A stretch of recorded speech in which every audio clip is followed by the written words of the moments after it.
कैसे आपको 107-16 के अंतर्गत डायरेक्ट पुलिस आपको गिरफ्तार कर लेती है और किस प्रकार से इसकी पूरी प्रक्रिया क्या होगी? क्या थाने से ही बेल हो जाएगी? क्या कोर्ट से प्रोसीजर होगा? इन तमाम सवालों के हम जवाब देंगे। जवाब देने से पहले यदि मेरे चैनल पर नया है तो चैनल को सब्सक्राइब करें और वीडियो को अंत तक ज़रूर देखें। चलिए दोस्तों शुरू करते हैं। जब भी कोई दो पक्षों में लड़ाई या वारदात हो जाती है तो उसी घटना स्थल पर पुलिस जाकर के मौका मुआयना करती है। यदि जो व्यक्ति अपराधी होता है उस व्यक्ति को डायरेक्ट उसको गिरफ्तार कर लिया जाता है और उसको 107-16 151 में गिरफ्तार करके उसको हिरासत में ले लिया जाता है। चूँकि कोर्ट का प्रोसीजर होता है, चूँकि थाने में इस पावर नहीं होता है कि यदि 107-16 151 का यदि चालान हो जाता है तो उस व्यक्ति वहाँ से उसको रिहा नहीं किया जा सकता है। क्यों गिरफ्तार किया जाता है? कि संज्ञेय मामले यानी अपराध कोई घटित ना हो जाए, इसके एवज में वारदात होने से पहले उस व्यक्ति को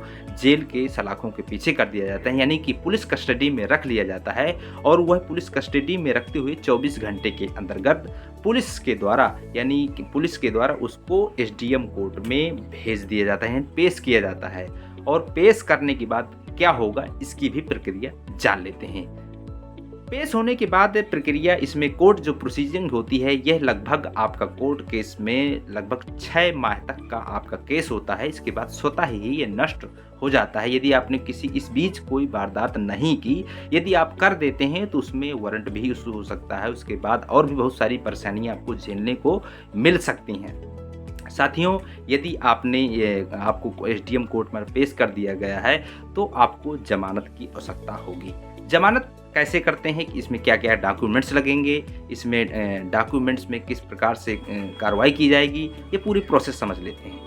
सर्वप्रथम डॉक्यूमेंट्स के संदर्भ में जान लेते हैं। डॉक्यूमेंट्स में आपको जो जमानत यानी एप्लीकेशन यानी बेल ड्राफ्टिंग की जाएगी, जो कि वकील के माध्यम से ही की जाती है।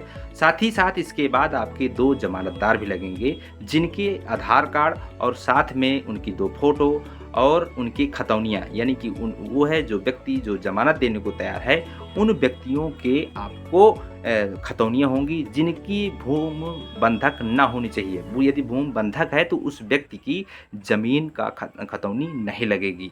तो ऐसे आपको जमानतदार को ढूंढना है और ताकि उसकी भूमि बंधक ना हो। इसके बाद आपको हलफनामा बनेगा और आपके जो है सभी के आधार कार्ड आपको सबमिट करना पड़ेगा। दूसरी चीज़, यदि हो सकता है कि आपके पास जिस दिन आपकी वारदात हुई है, जिस दिन आपको पुलिस हिरासत में ले लिया है, उसी दिन आपको कोई साथ आपके साथ नहीं है, आपको डायरेक्ट यदि कोर्ट में पेश किया जाता है तो आप कोर्ट से समय मांग सकते हैं कि साहब हम जो है कल दूसरे दिन हम आपके समक्ष 2 जमानतदारों को पेश कर लेंगे। तो उसके लिए भी ड्राफ्टिंग की जाती है। उसको ड्राफ्टिंग करके कोर्ट से आपका समय मांग लिया जाता है कि इस समय आपके समक्ष पूरे कागज प्रस्तुत कर देंगे, साथ ही साथ आपके जमानतदार भी प्रस्तुत कर देंगे। तो इस प्रकार से आपको सहूलियत हो जाती है और आप कोर्ट से बरी हो जाते हैं और आप दूसरे दिन जा कर के जमानतदारों को फ़ोटो लगा करके उनकी प्रक्रिया पूरी कर लेते हैं। तो इस प्रकार से हमने 107-16 151 के विषय में आपको बताने की कोशिश की है। बहुत सरल भाषा में आपको बताने की कोशिश है। ये सारी चीज़ें आपको सरल भाषा में नहीं समझाई। तो चलिए अगले स्टेप में मिलते हैं, अगले वीडियो में मिलते हैं। जय हिंद, जय भारत।